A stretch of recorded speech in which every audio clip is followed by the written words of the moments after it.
નમસ્તે વિદ્યાર્થી મિત્રો, આજે આપણે જે ક્વેશ્ચન જોવાના છે એ છે list out specification of DC shunt and series motor.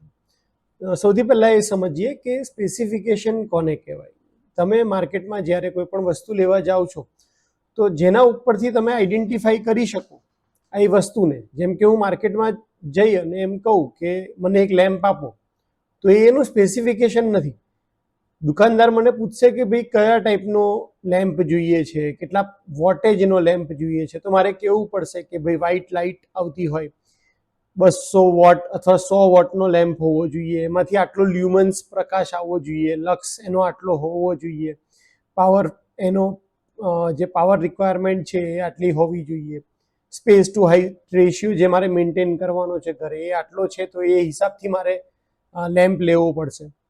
તો વસ્તુના ડિસ્ક્રિપ્શન કે જે વસ્તુને પિક કરવામાં તમને મદદ કરે, તમે એને ઇઝીલી સમજી શકો કે ભાઈ હા આ જ વસ્તુ મારે પર્ટિક્યુલર લેવી છે, તો એના માટે તમારે એના સ્પેસિફિકેશન તમને ખબર હોવા જોઈએ.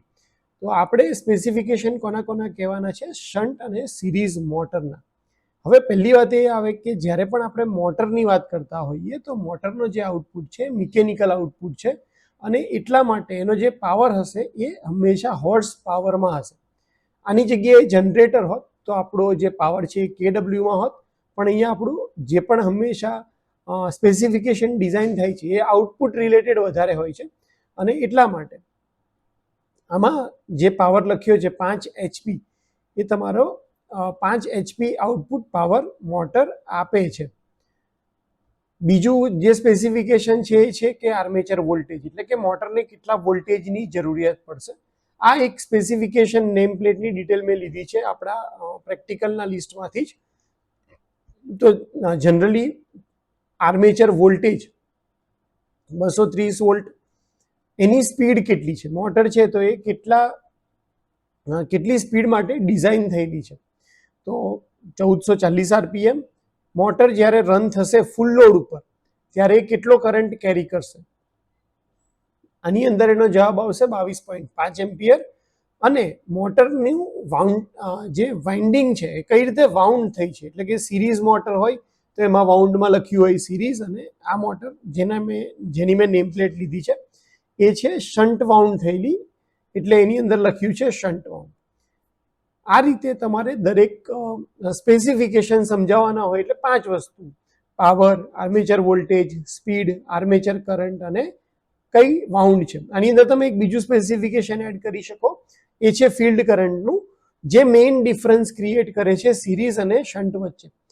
જ્યારે શન્ટ વાઉન્ડનો કરંટ શન્ટ ફિલ્ડ કરંટ બહુ જ ઓછો હોય છે, 0.8 એમ્પિયર અથવા 1 એમ્પિયર, એની સામે સિરીઝ મોટર છે એનો જે કરંટ છે ફૂલ લોડ આર્મેચર કરંટ જેટલો જ ફિલ્ડ વાઇન્ડિંગનો કરંટ હોય છે. આ બંનેમાં એ મેજર ડિફરન્સ છે સિરીઝ અને શન્ટમાં, કારણ કે શન્ટ વાઇન્ડિંગમાં ફિલ્ડ કરંટ અલગ છે અને આર્મેચર કરંટ અલગ છે, જ્યારે સિરીઝ વાઇન્ડિંગની અંદર જે ફિલ્ડ કરંટ છે એ તમારો આર્મેચર કરંટ છે, અને એટલા માટે એ એક ડિફરન્સ છે સ્પેસિફિકેશન પોઈન્ટ ઓફ વ્યૂ.